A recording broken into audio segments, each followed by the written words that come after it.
Hey friend, please subscribe. 1 second for you. Big deal for me. Stuart's left hand slipped while reaching for the kettle, and it took everything in me not to rush him like he was a patient, not a person.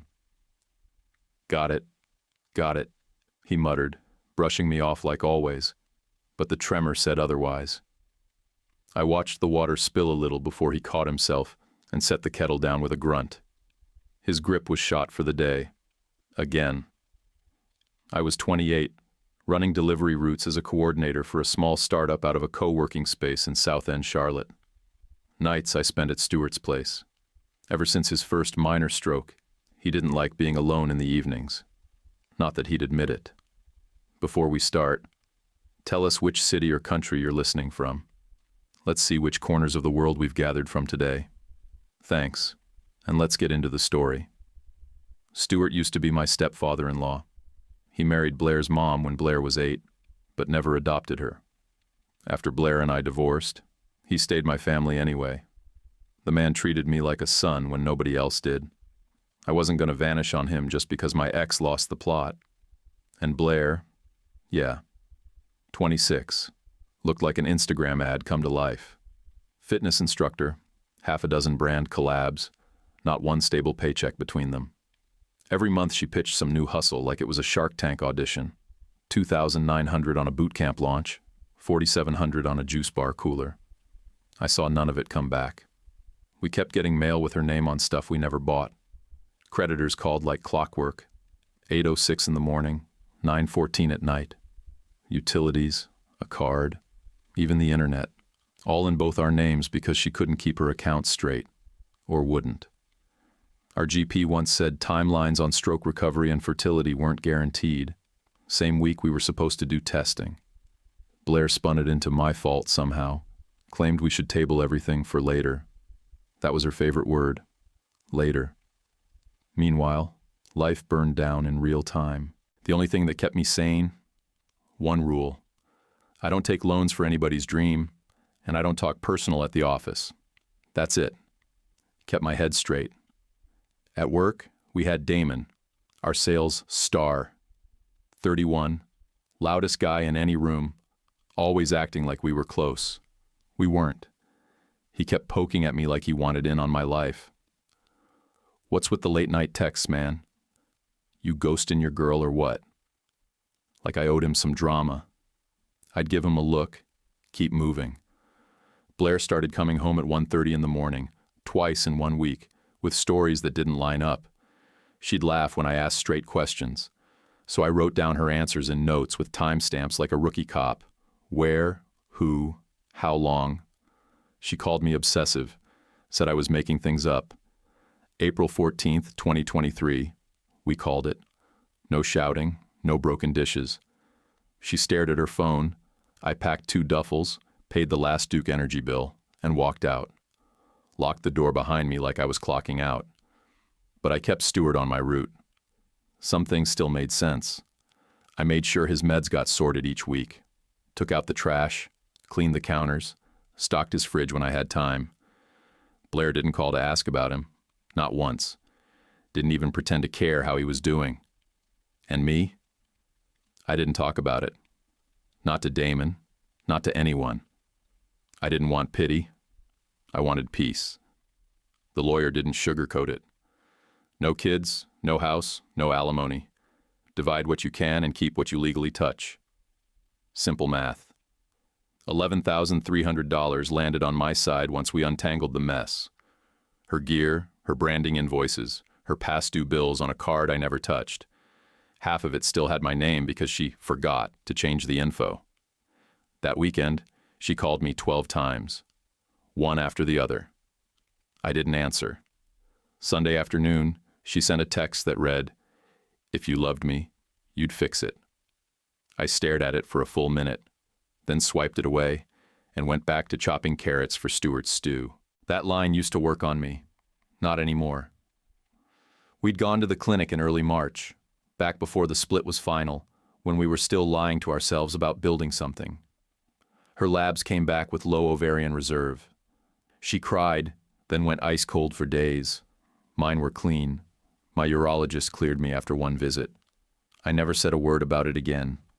Not to her, not to friends, not even to Stuart. Some things you bury because digging them up would be ugly for everyone. That spring was rough on Stuart. His blood pressure spiked twice, once in the middle of the night, second time less than 2 weeks later. Atrium Health Pineville became a familiar place at 3:42 in the morning. I kept a go bag in the trunk just in case. By the second trip, I already knew his meds by heart, names, dosages, what time they hit.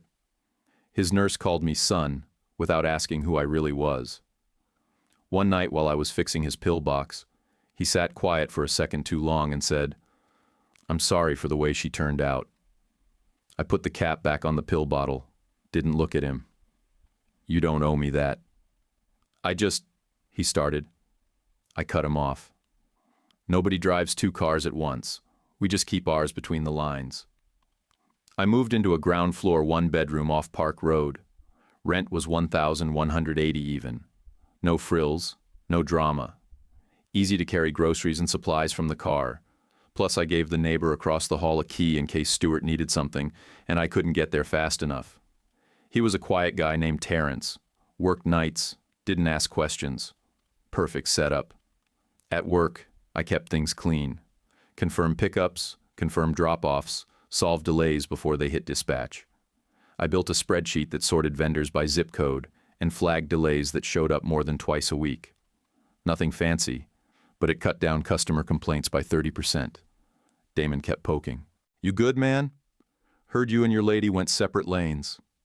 I just looked at him and said, "I don't talk personal at work." He smiled like he knew something I didn't and walked off. Let him think whatever he wanted. He talked into the wind. I was busy keeping real people alive.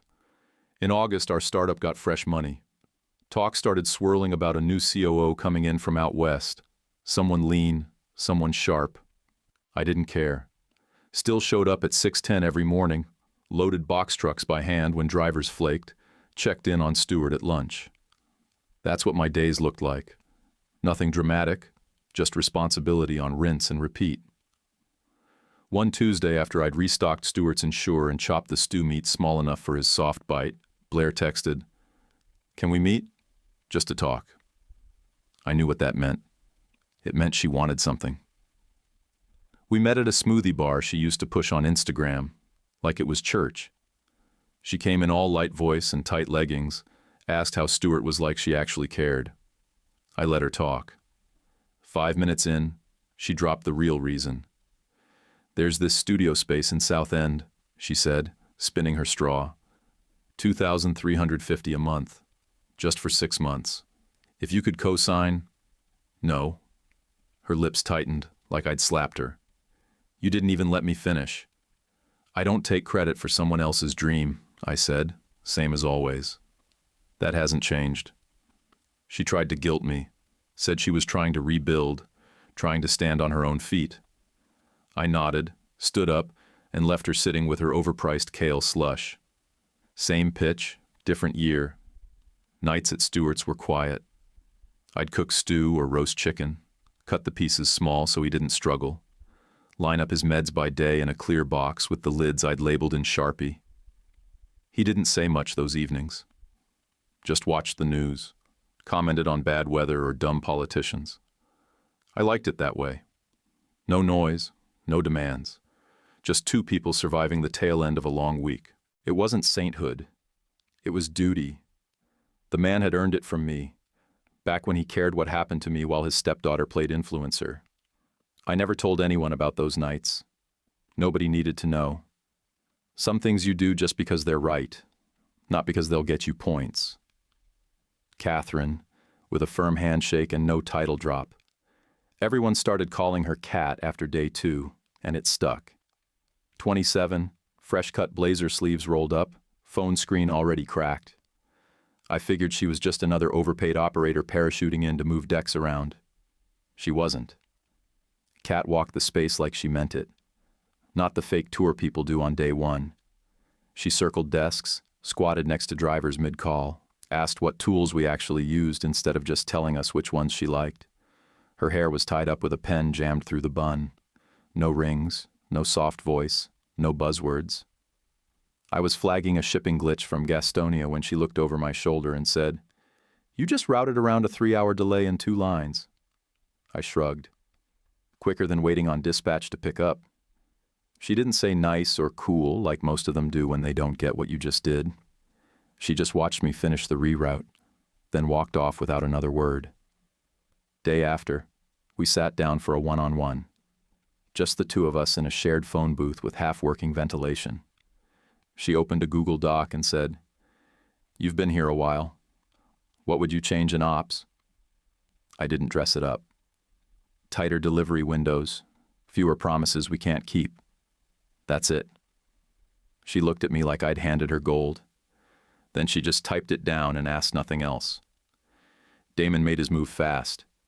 He started hovering at her doorframe, giving her that lean he thought was charming. Called her boss lady more than once. Pitched some roadshow idea to Raleigh like he was her right-hand man already. She smiled through it, but I saw her click her mouse 3 times in a row while he talked. That's the corporate version of "please leave my office." She cornered me 2 days later in the break room. Said, "What's your real schedule?" I said, "I care for an older family member. I get the job done, but I leave at 5:10 most days. I don't do late nights. I don't work weekends." I gave her nothing else. No explanation. No sob story.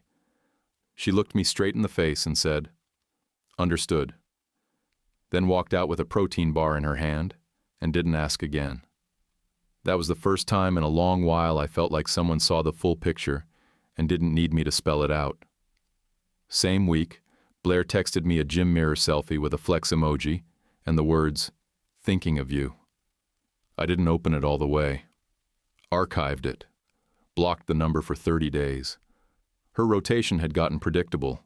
Some mix of nostalgia and financial panic depending on what bill was late. Stuart was in a good stretch.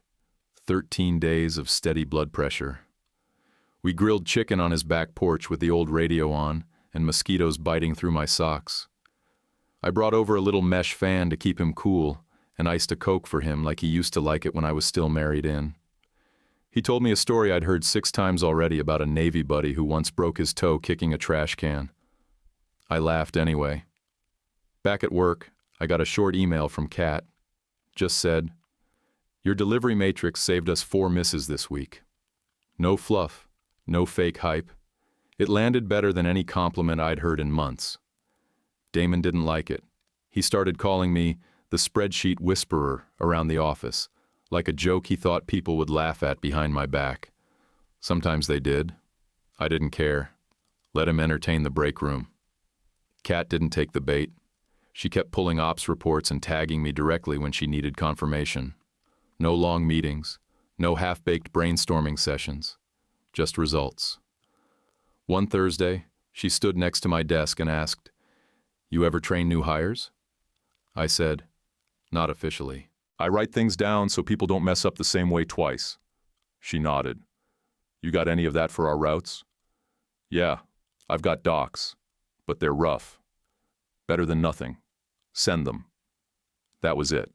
No backpats, no PowerPoints. Just a short command and clear direction. At lunch, Damon came over while I was eating on the loading dock. He leaned against the railing like we were friends again. "You know she's just going to promote her little favorites, right? You're lining up for a brown nose badge." I kept chewing my sandwich. "I don't want a badge," I said. "I want my trucks to run on time." He smirked like I'd missed the joke. I didn't. I just wasn't interested in playing it. That night, I updated the spreadsheet headers in the routing dock to show which time windows were soft and which were hard locked. Kat responded in under 10 minutes. "This is perfect. Thank you." Stuart was already asleep when I got home. I sat on the porch for a minute, phone screen lighting up with nothing important. I looked through my task list, cleared 3 easy items, and shut it all down. There was something about that stretch of weeks. No noise from Blair, no nonsense from Kat, just quiet competence in the middle of everybody else's chaos that made me feel like I wasn't crazy for keeping my world simple. And that was the first time I let myself think maybe the next season of my life didn't have to be a crisis. Maybe it could just be earned. The whisper started small. Lunchroom talk, hallway sidelong looks. Same line from different mouths. He's under Kat's wing. Like I was playing some long game for a title. I shut it down twice. First with a dry stare. Second time, I looked the guy dead in the face and said, "I don't talk personal at work." That line worked every time. People hate when they can't get a rise out of you. But it kept simmering. That Thursday cracked open around 7:03 p.m. Slack pinged. Damon, loud as ever even in text, flagged a misrouted order. 2 pallets meant for Wilmington ended up routed to Concord. He bolded my name in the thread like it was my mistake. I didn't reply. I pulled the route manifest, took screenshots with timestamps, and dug up the original sales ticket, the one he had edited 2 hours before the cutoff. No commentary, no emoji responses. I saved it all to a folder labeled Concord Reroute. Friday morning he came at me in the kitchen, loud voice for a small room, 3 others in the doorway pretending to refill coffee. "So we're just quiet now? You make a mistake, and you go ghost?" I looked up from the microwave and kept my tone flat. "When did you touch ticket 40435? He blinked. "What?" "The edit timestamp. What time was it?" He didn't answer. "What version did you send to ops?" He stepped back half an inch. That was all I needed. I grabbed my coffee, walked out. At home that night I set up a structure. Just folders. Stops. Edits. Final. Each dated, each with clean exports. Not to win fights, just to keep the facts straight. That's all anyone can do when people start twisting the story. Next morning, Stewart had a slow start. He shuffled instead of stepping, missed the edge of the kitchen rug, and nearly toppled when the front of his slipper folded. I caught his elbow, eased him down onto the armchair, and gave him water. His PT stopped by around noon. First-time guy, early 30s, acted like he was running a football practice. He started lifting the gate belt up like a handle, and I stepped in. "Hey, he's got a weak knee on the left. Needs a different grip on turns." PT gave me a tight smile. "Are you in healthcare?" "No, just been here every day since February." He adjusted the belt, said nothing else. Later that night, I sat down to update the week planner and saw the Venmo ping. Blair, $320. Caption, lease gap. No message, no explanation. Just another quiet ask, pretending like the past didn't exist. I didn't hit accept. I didn't hit decline. I just let it sit. Like a test I already knew the answer to. Sunday evening, Deshaun knocked on my door. 16, hoodie half zipped, smelling like body spray and fryer grease. "Hey, my ride's flaking again. Can you take me to my shift on Tuesdays and Fridays?" I looked him over. "You take the trash to the curb for Stewart every Tuesday before 6. I'll take you to work." He grinned. "That's fair." We shook on it. He was the only person in that building who ever offered to help without drama. Work Monday was back to normal, until Kat called a side huddle by the ops board. She wanted to stand up a launch day routing board for the new trial city, Knoxville. Saturday, 7 a.m. to noon. High priority. She looked at me. I didn't flinch. "I don't do weekends. Stewart doesn't have backup care." She nodded. "We'll staff it. Thanks." That was it. No guilt trip, no follow-up email. I walked out of that meeting with zero heat on my back. That night I backed up my phone. Contacts, screenshots, folders, Slack exports, vendor logs. I didn't think anything was coming. Not yet. But I don't sleep well when things aren't squared away. I've lived enough of life to know one rule. When people start talking like they know your motivations, you'd better have your own receipts. Tuesday night, Damon circled back in the break room. "Must be nice, working half days and still getting praise." I looked up from my orange. "I work full days. I just don't spend them in the mirror." He didn't like that. Said nothing and walked out. Later that week, Kat sent over the draft of the Knoxville schedule. 8 routes, 3 new drivers, 2 test windows. My spreadsheet had predicted 6 misses if dispatch didn't tighten drop-off times. She wrote back, "Built in your buffer. Launch looked solid. Stewart had a better day. We did his stair exercises while watching the game with the sound off. He asked if I still heard from Blair. I said no. He nodded like that was the right answer. Friday night I added a tags column to the delivery manifest. Color-coded by delay cause. Red for inventory issue, yellow for routing error, blue for customer hold. It was overkill, but it gave me a map of what was actually broken. And Damon? He started clapping when I walked into ops meetings. Light, sarcastic little golf claps like we were on a sitcom. Nobody joined in. Nobody stopped him either. I just sat down, opened my laptop, and moved forward. The company rented a big open venue in South End for the fall showcase. String lights, food trucks, one live band too loud for the size of the crowd. I brought Stewart because he insisted. "I don't need a nurse, I need barbecue," he'd said, pointing at the flyer on my fridge. He liked being around people, and honestly, I didn't mind the excuse to keep an eye on him. I signed us in at the table by the door, got him a wristband, and steered him toward a seat along the far wall. Less noise, clear view. Damon caught us halfway through the crowd and grinned like a teenager. "Bring your dad to work day, huh?" he said loud enough for 2 tables to hear. I didn't even look at him. "He raised me better than that," I said, and walked Stewart to the chair. He laughed, but it sounded forced. Kat was already on stage by then, running through her short talk. No slides, no buzzwords, just a recap of what we'd done that quarter. The woman could hold a room without acting like she was trying. People leaned in instead of checking their phones.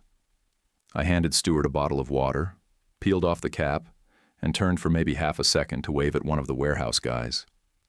When I looked back, Stewart's face wasn't right. His left cheek had gone soft, one corner of his mouth drooped, and his napkin slipped from his hand. He tried to say something, but it came out like air and vowels. I checked my watch. 6:18 p.m. "All right, we're sitting you back," I said. My voice came out steady even though my heart jumped. I eased him down, lifted his legs onto another chair, loosened his collar. "You're okay, Stewart. We're calling EMS right now." I waved over the venue manager, who froze for half a second until I snapped, "Call 911 and clear the back door." 2 guys from logistics came running, held the side entrance open for the ambulance. I stayed right in front of Stewart, talking low so he'd keep his eyes open. "You're fine, old man. Stay with me, all right? You've done this drill before." He tried to nod, barely. The paramedics showed up within 7 minutes. I had his meds list printed from my phone, the dosage times scribbled in pen on the back of an old invoice. When I handed it over, the lead EMT gave me a look like he wanted to hire me on the spot. Kat came up just as they were loading him onto the gurney. She didn't hover, just put her hand on my shoulder and said, "Go. We've got the event." Different kind of leadership right there. Short, solid, no showmanship. I followed the ambulance in my car. Atrium Pineville again. I'd memorized every turn of that route. In the ER, they ran tests, pumped fluids, checked his speech. Mini-stroke, they said. No bleed. Lucky catch. By 8:02 that night, I texted the ops group. "With family, out tomorrow." No emojis, no details, just facts. Stewart was half asleep when the nurse asked who to list as contact. He pointed at me and mumbled, "He's my guy." I nodded. I wasn't sure what to feel. Relief, fear, exhaustion. All of it just hit at once. Quiet, but heavy. Next morning, Kat's name popped up on my phone. Her message was short. "I'm bringing soup." She didn't bring soup. She brought a folder, home health referrals, a list of visiting nurse agencies, and the number of a rehab center that actually took Stewart's insurance. She'd already called them to confirm they had an open slot. I opened my mouth to thank her, but she cut me off. "You don't owe me a thank you. You'd have done the same for anyone else." I said, "Not everyone would have thought of this." She shrugged. "You don't miss details. Neither do I." We stood there in the hospital lobby, fluorescent lights humming overhead, both of us pretending we weren't bone-tired. That Sunday, I drove Stewart home. He was slower, but his speech was fine, just a little slurred around the edges. I set him up in the recliner with the TV remote and the week's meds sorted. He grabbed my wrist before I left the room. "Don't let them treat you like help," he said. "I don't," I told him. "Not anymore." Monday came like it always does. Emails, route updates, chatter about the event. Damon cornered me by the water cooler, pretending to be casual. "Heard your old man scared the crowd," he said. "That must have been awkward." I looked him dead in the face. "You done talking about my family, or you want to make it official with HR?" He stuttered something about joking, and I walked away. Kat caught me later by the loading dock. She leaned against the rail, eyes on the trucks rolling in. "You handled that night like you were trained for it." "Wasn't training, just paying attention." She nodded, quiet for a beat. "If we're formalizing ops, I want you leading the process documentation, with a raise, title bump." I shook my head. "Not while you're my boss." That caught her off guard. "Why?" "Boundaries," I said. "We keep this clean." She thought it over. Then she smiled a little, the kind of smile that means respect, not flirt. "That's the right call. How about I move your desk under facilities? You'll still run your systems." "Fair trade," I said. She did it that afternoon. No memo, no announcement. My badge scan changed, and the facilities guys looked surprised when I walked in with a new laptop bag. I didn't explain. Just sat down, opened my files, and got back to work. That week, Stuart's vitals stabilized. PT came by, said he'd recover fine with rest. Blair never called, of course. She'd seen the hospital tag on his Facebook check-in and still didn't bother. Kat stopped by the apartment once more, dropped off a small bag, protein shakes, vitamins, some low-sodium soup cans. "These were left over from the office event," she said. I knew they weren't, but I didn't call her on it. I just said thanks and made sure Stuart saw her face when she left. After she was gone, he said, "That one's sharp. You don't let that go." I smiled. "She's my boss." He shook his head. "Don't mean she ain't got a brain and a heart." He wasn't wrong. That Friday I watched him eat the soup she'd brought, his hand steady enough to hold the spoon. My phone buzzed with a message from Kat. "Good week. Quiet systems are the best kind." She got it. Not many people do. We didn't date. That's not what it was. It started with hallway timing. She'd grab water from the downstairs cooler around the same time I walked back from facilities. One day we ended up heading out at the same time. She asked if I wanted a coffee.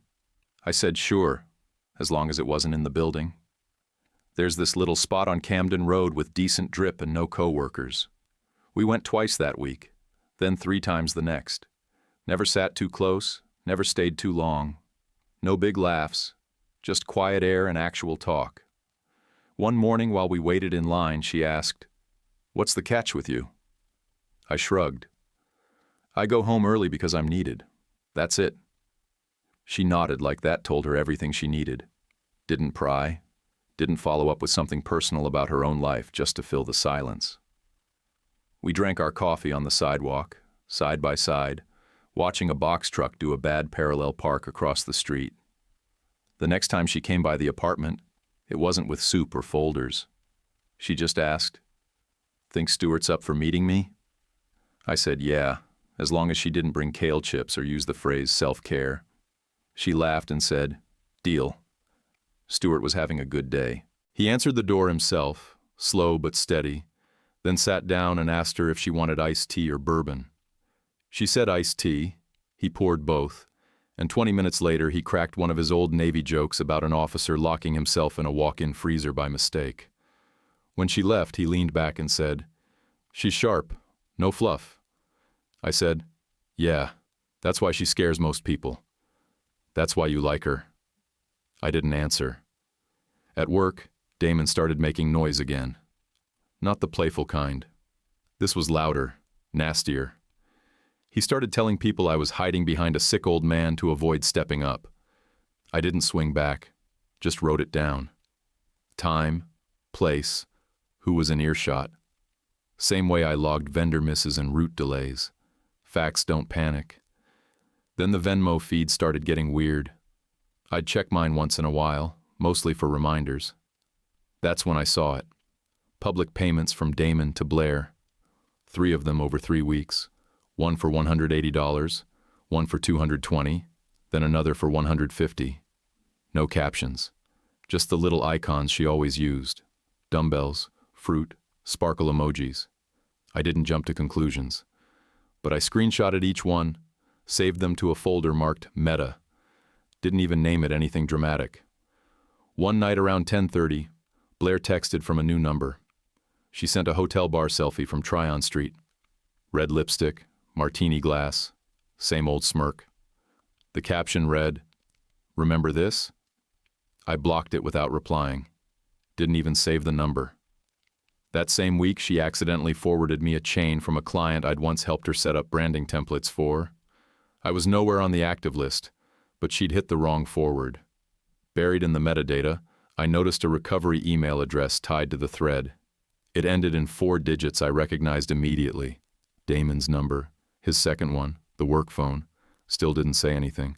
I just added it to the same folder, labeled the screenshot, backed it up. Deshaun's schedule changed around then. New shift at the burger place, earlier call times. I updated the fridge calendar at Stewart's, paper planner, dry erase marker, little magnets from a gas station in Boone. That was our system. He liked knowing when to expect me. Said it kept his brain moving. Late one Friday, Kat said, "My mom wants to meet you. Just say hi." I said okay, as long as it wasn't a formal thing. Laurel met us at a diner over in Pineville. She shook my hand like someone who ran a whole department once and still had the notebook from it.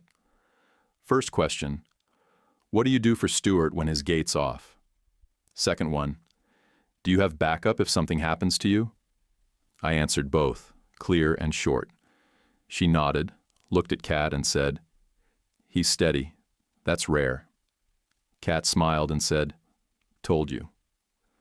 Walking back to the car, she slowed near the crosswalk and said, "I don't want any of this to get messy at work." I looked straight ahead and said, "Then we keep it boring." She laughed. "You think this is boring? Compared to what it used to be?" "Yeah." That Sunday, I dropped off Stu at Stewart's and opened my laptop while he watched football on mute. Ran a trace on the old email thread, just to confirm what I already knew. Damon had been tied to Blair's digital accounts more than once. I didn't know how deep, but I knew enough to stay quiet and watch the pattern. At work, I stopped sitting in the kitchen, started eating outside again, near the loading ramp. Damon still cracked jokes when I passed him in the hall.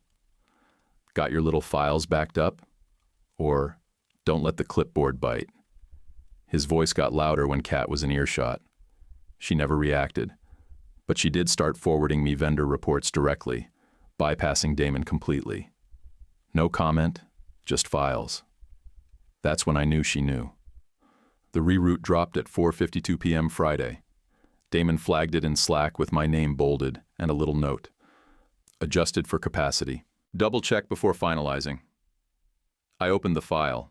He'd shifted 3 Saturday delivery windows, tight ones, high priority clients in Durham and Apex, pushing them just far enough that we'd miss the handoffs. If I signed off, I'd take the hit. If I reversed it, he'd blame the delay. Classic Damon move. Fast, slippery, just enough deniability. I didn't touch it. Instead, I pulled the edit history on ticket 40412. Noted the timestamp, 1741.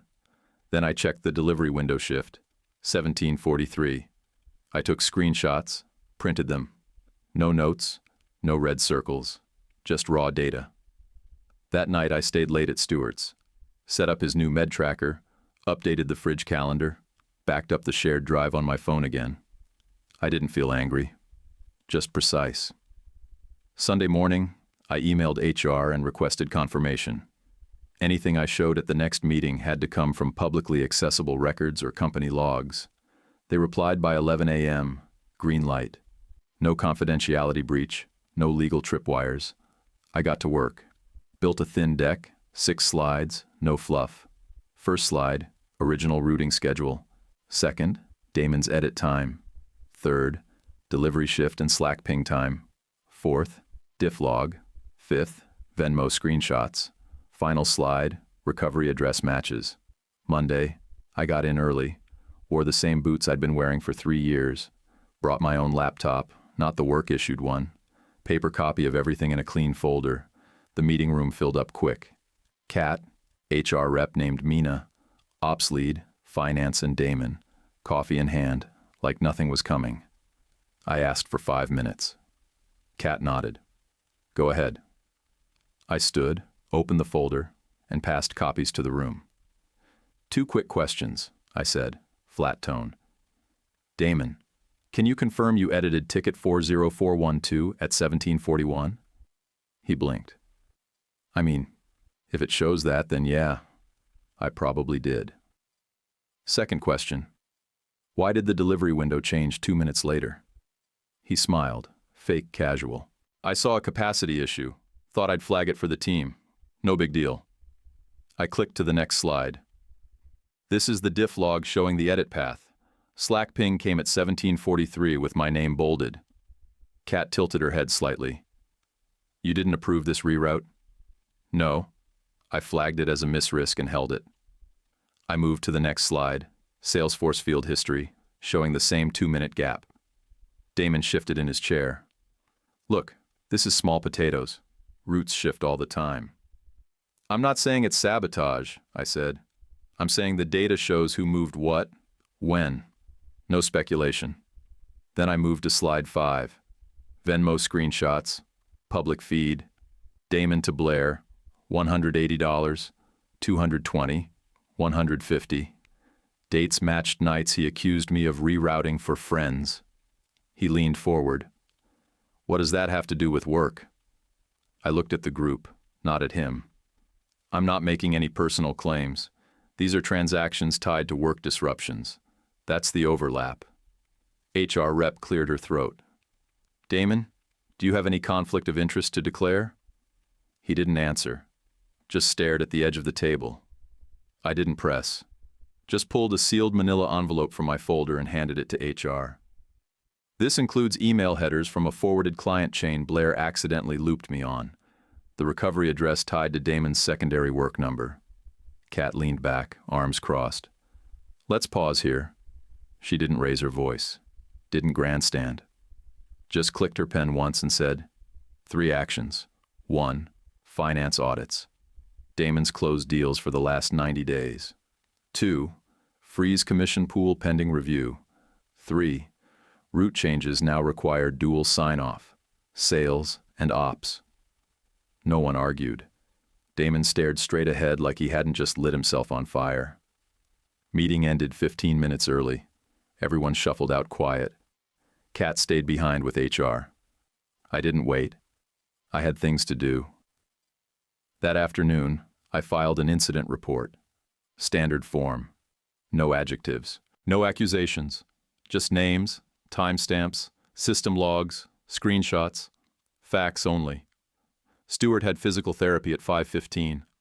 I drove him there, waited in the lobby with a grocery list, picked up broth and cotton swabs on the way home. By Friday, Damon's badge didn't work. Word in the hallway was, suspension pending investigation. No one said it loud. They just moved his name out of the Slack channels and reassigned 2 of his accounts. His desk stayed untouched for 3 days. Kat didn't say anything directly, but a folder showed up in my inbox labeled Routing Audit Template, and her initials were on the last cell in the header. I opened it, filled it out, pushed the chain forward. HR called it a cooling period, like we were 2 high schoolers sneaking around behind the gym. I didn't argue. I just nodded and told them to do what they needed to. The minute people start whispering, clarity matters more than comfort. They moved me out of facilities and dropped me into supply and fleet. Same building, different wing. My responsibilities shifted to vendor intake, route integrity, and vehicle tracking. I liked it. The trucks didn't lie. and neither did the mileage logs. Kat and I sat on different floors. We made it boring on purpose. No eye contact in meetings, no inside jokes, no walking to lunch unless we were with 3 other people. Even when we passed each other in the hallway, it was a quick nod, like coworkers who barely remembered each other's names. It wasn't cold, it was controlled. Laurel invited me over for Sunday dinner 2 weeks into the new setup. Meatloaf, mashed potatoes, one small salad bowl nobody touched. Football muted on the TV behind her. She didn't grill me or ask about work, just poured iced tea and served the food like it was any other week. Midway through the second quarter, she set her fork down and said, "I'm getting a knee scope next month. Outpatient, but I'll be off my feet a bit." I looked over, waiting for the real ask. She pulled out a single-page document, already printed and signed. "It's limited POA," she said, like she'd rehearsed it. "Just for condo repairs in case something goes sideways while I'm stuck on the couch. No bank stuff, no health care." Kat already saw it. I read it twice. It was clean. Clear. Just enough authority to handle a busted pipe if one hit while she was recovering. "You're the practical one," she said. "Always have your tires rotated on time, don't you?" I smirked and signed. That night I told Kat I'd done it. She leaned back against my kitchen counter and said, "Thanks for not making it weird." I nodded.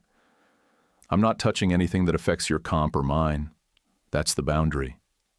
She smiled, not soft, but solid. Deal. The next Wednesday, Stuart had a scare. He put orange juice in the cabinet instead of the fridge, then stood in the kitchen looking at it like he'd never seen a carton before. He wasn't slurring, but his eyes kept drifting right, like the focus wasn't sinking. I called it in. EMTs came quick. Vitals were stable. Just a moment of confusion, nothing worse. I canceled the dinner Kat and I had planned, texted one sentence. "Minor scare with Stuart. Reschedule." She replied, "Of course. Family first." No emojis. No guilt. By Friday, he was back to grumbling about TV volume and eating stew with too much pepper. Same as always. Deshaun passed his permit test that weekend. I took him to the DMV, watched him high-five the clerk, then handed him the spare key to Stuart's place as we walked back to the car. "Same rules," I said. "Garbage day is still Tuesday. Don't let him guilt you into sweeping." He laughed like a kid again. That sound was rare now. Too many hours on his feet at a burger joint, too many rides that flaked last minute. At work, I pulled together a small onboarding doc for the new ops hire. Just the essentials: route flagging logic, vendor delay coding, basic data entry flow. I put 3 names on the header, 2 analysts and 1 part-time assistant, because they'd helped refine it. Damon used to slap his name on every doc, even if he barely skimmed the brief. I wasn't trying to be that guy. Laurel thanked me later at another dinner. Roast chicken this time, something savory burning in the oven while she poured white wine and left the game muted again. "I appreciate you keeping your job out of my dining room," she said, passing me the bread. "Blurry lines ruin good people." "I don't mix lanes," I said. "Makes crashes easier to avoid." She nodded like she'd already decided I was trustworthy and just needed the words to land before she moved on. Kat didn't say much that evening.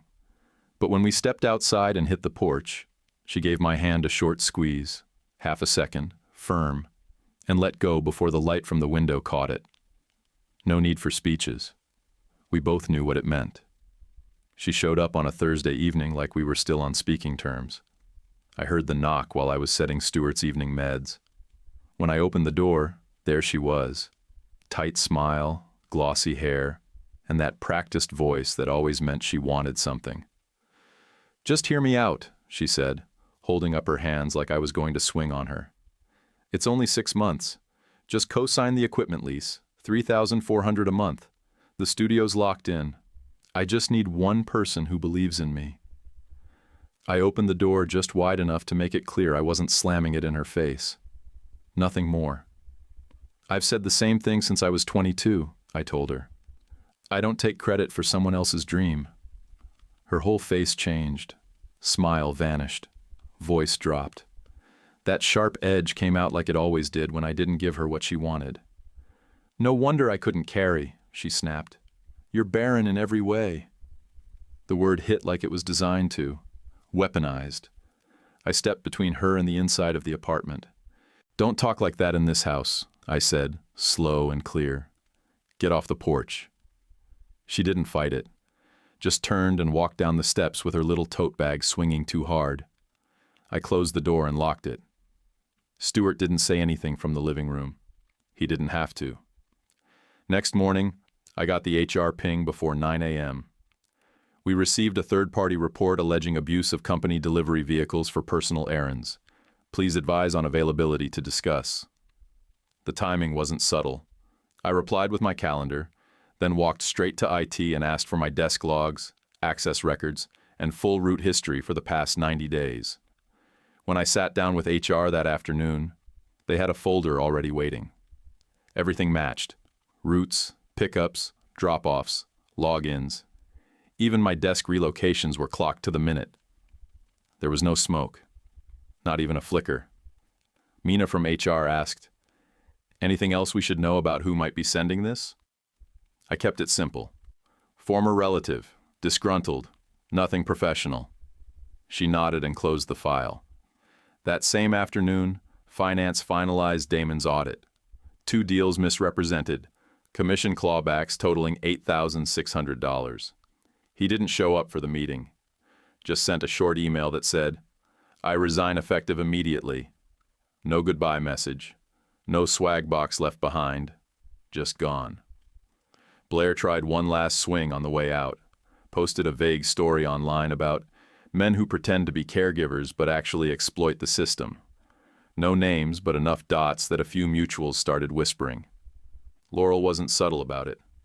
Took Kat to brunch the next day and said loud enough for 3 tables to hear, "Keep family off the internet. It's a mud fight you never win." Kat texted me after, "Your mother-in-law's still got her fastball." I replied, "You mean my contractually temporary mother-in-law?" We both left it there. 2 weeks later, Stuart had a TIA.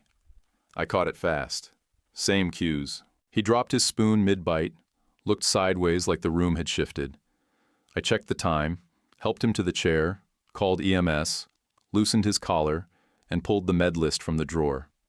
As they rolled him out, he winked from the gurney and said, "You're getting good at this." He bounced back quick. Light PT, minor tweaks to his meds. But the systems I'd built, calendar, backups, bag by the door, held steady. No panic, just response. At work, the ops board ran smooth. We ran 4 fewer customer misses in October than the month before. Vendor escalations dropped by 20%. Dispatch actually started responding before I had to loop in Kat. Damon's name didn't come up. His Slack account was deactivated, email scrubbed, files reassigned, ghosted. I took one Saturday off. No grocery run, no emails, no Slack threads. Just sat on the couch with Stuart, college football on low volume, stew in the crock pot. He dozed off before halftime. I leaned back, breathed slow, and didn't think about Blair, or Damon, or who was watching. Sometimes quiet feels like revenge. Sometimes it's just the reward. We got married at a small hall off Providence Road. 32 people, one speaker playing Kat's playlist off her phone, pulled pork in foil pans, and a pound cake Laurel swore was store-bought, but tasted like it came straight out of 1978. The way Stuart kept sneaking bites between photos told me it passed inspection. It was September of 2024. Baby was due in March. We didn't do a gender reveal, didn't blast it online, just told folks when it made sense. Let the news spread naturally, like heat through a good house. Stuart sat front row, right edge aisle, easy for his knees. He wore the same tie from my first wedding, which didn't bother me. That day was a mess, sure, but he'd showed up then, and he showed up now. Before the vows, he leaned over, patted my arm once, and said, "Switching lanes, huh?" I nodded. "Using your signal this time," he added, smiling. Kat laughed when I told her later. Said that was exactly the kind of joke that proved he was still sharp. We kept the ceremony short. Rings, yes. Readings, no. The vows were simple. Her hand didn't shake, and I didn't stumble. Felt like closing a deal you'd already been living inside for months. We told people after dinner about the baby. Didn't toast, didn't make it a moment. Just let it slip out in conversation, and let the room catch it. The smiles started slow, like a wave rolling out before it came back full. No cheers, just real joy, settled in. At work, we kept the seats separate. She stayed upstairs in leadership. I stayed on the floor with tires and tablets and driver rosters. The walls in between weren't cold, they were deliberate. I turned down a manager title that came with a 7% bump, asked instead for budget to onboard 2 new drivers and an extra scanner for the loading dock. "Are you sure?" Kat asked. "Yeah," I said. "That money moves more people this way. Title's just noise." She signed off without blinking. Damon never came up again, not really. Once I archived an old Slack channel from back when we were still sharing sales wins. Saw his handle listed at the bottom. No photo, no activity, just a dead profile. I clicked past it like you drive past an exit you don't need anymore. Blair tried one more reach. New number. I didn't even open the message, just blocked it. Some roads you don't turn down again, no matter how well you used to know the way. At dinner a few weeks after the wedding, Laurel brought a framed copy of the limited POA and set it on the side table next to the iced tea. "I kept this on file, just in case," she said. "Good men don't need a spotlight." Kat didn't miss a beat. "He doesn't want one." Deshaun got his license and didn't waste time. He took over Stewart's appointments when I got caught behind at the docks. Drove careful, never late. Kid had a serious streak, like he'd grown into the trust. He even started folding towels without being asked. "Looks like a hotel in here," Stewart said one day, grinning at the laundry pile. The crib went up on a rainy Sunday. Kat handed me the manual, and I read it cover to cover. Counted the bolts twice, tightened everyone. Then I shook the frame hard just to make sure. Felt like checking your own brakes after the mechanic calls it good. After the reception, Stewart nodded off halfway through his pillbox check. I tucked him in, pulled the blanket tight at his shoulders, then walked out to the kitchen and stood there with the lights low, just breathing. "Feel steady now," I said, not loud, but clear. From the hallway, Kat said, "That's our whole plan, isn't it?" I nodded. "It is." "What about you? Have you ever had to rebuild your life from the ground up after someone nearly wrecked it? If this story hit close to home, leave a comment, tell us what you think, or just write "good story." It really helps the channel grow. And if you enjoyed listening, please like and subscribe. It's just one click for you, but it means a lot to us. YouTube picked this for you. Tap it. Let's see if they guessed right.